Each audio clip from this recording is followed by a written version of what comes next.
வணக்கம். இன்றைக்கி நம்ம பார்க்க போகிற சமையல் என்னென்னு பார்த்தீங்கன்னா, இட்லி தோசை மாவு இல்லாத நேரத்தில் டக்குன்னு பண்ணக்கூடிய ஒரு தோசை. அதுவும் ரொம்ப ஆரோக்கியமான ஒரு தோசை. அதுக்கு தொட்டு சாப்பிட்ற மாதிரி ஒரு தக்காளி கார சட்னி எப்படி செய்யலாங்கிறத பார்க்கலாம். பவுல் எடுத்துக்கலாம். மெஷரிங் கப்பில் அரை கப் அளவுக்கு அவல் எடுத்துக்கலாம். இது வந்து பூங்கார் அவல் எடுத்திருக்கேன். நீங்கள் சாதாரண அவல் கூட எடுத்துக்கலாம். ஸோ இதை வந்து நல்லா கழுவிட்டு வந்துடலாம். நல்லா 2-3 தடவை வாஷ் பண்ணிவிட்டு பார்க்கலாம். இப்போ நல்லா 2-3 தடவை வாஷ் பண்ணிட்டேன். இப்போ தண்ணி ஊற்றிட்டு முங்குற அளவுக்கு மட்டும் தண்ணி ஊற்றிக்கோங்க. இது வந்து ஒரு 10 நிமிஷம் அப்படியே ஊறட்டும். இப்போ பாருங்கள், அவல் நல்லா ஊறிடுச்சு. இப்போ இது வந்து அப்படியே ஒரு மிக்ஸி ஜாரில் சேர்த்துக்கலாம். லேசாக தண்ணி இருந்தாலும் ஒன்றும் பிரச்சனை இல்லை. நம்ம தண்ணி ஊற்றி தான் அரைக்க போகிறோம். அதனால் நான் அப்படியே சேர்த்துட்டேன். இப்போ இதில் மெஷரிங் கப்பில் 1 கப் அளவுக்கு கோதுமை மாவு சேர்த்துக்கலாம்.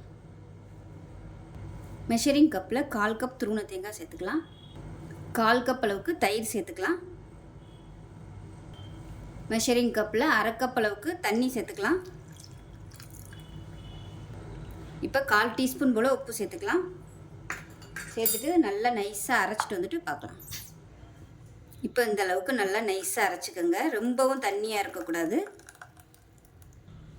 மிக்ஸி அலசிட்டு கொஞ்சமாக தண்ணி சேர்த்துக்கோங்க. இப்போ பாருங்கள், நல்லா நைஸாக அரைச்சாச்சு. இது தனியாக இருக்கட்டும். இப்போ ஒரு பேன் எடுத்துக்கலாம். கொஞ்சமாக எண்ணெய் விட்டுக்கலாம். 1 டேபிள் ஸ்பூன் அளவுக்கு எண்ணெய் விட்டுக்கோங்க. எண்ணெய் சூடானதும் மீடியம் சைஸாக 2 தக்காளி எடுத்திருக்கேன்.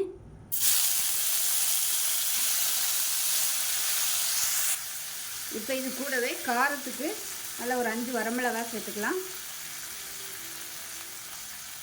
கொஞ்சமாக புளி சேர்த்துக்கலாம். இது எல்லாத்தையும் நல்லா வதக்கிக்கலாம். அந்த தக்காளியை இது கூடவே ஒரு 3 துண்டு கட்டி பெருங்காயம் சேர்த்துக்கலாம்.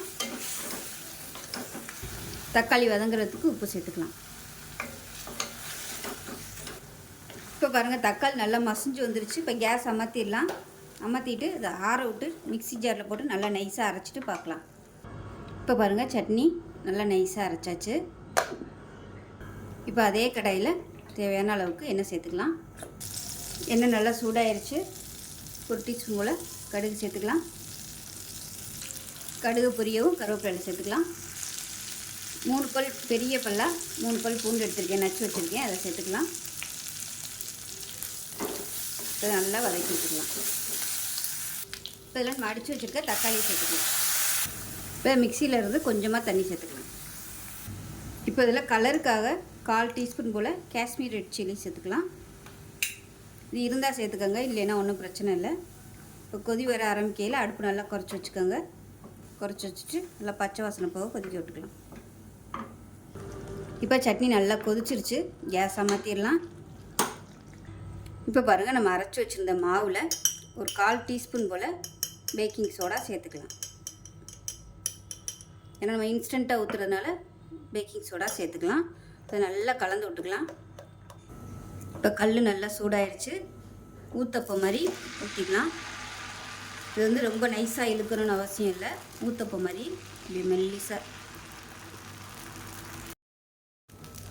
ஊத்தப்பம் மாதிரி கனமாக ஊற்றிக்கலாம். விருப்பப்பட்டால் மேலாப்பில் கொஞ்சமாக எண்ணெய் விட்டுக்கோங்க. இதை மூடி வச்சிடலாம். இப்போ ஒரு சைடு நல்லா வெந்துருச்சு. திருப்பி விட்டுக்கலாம். இப்போ நமக்கு இன்ஸ்டண்ட்டான தோசை ரெடி ஆயிடுச்சு. எடுத்துடலாம். இப்போ இதே மாதிரியே நூனை ஊற்றிக்கலாம்.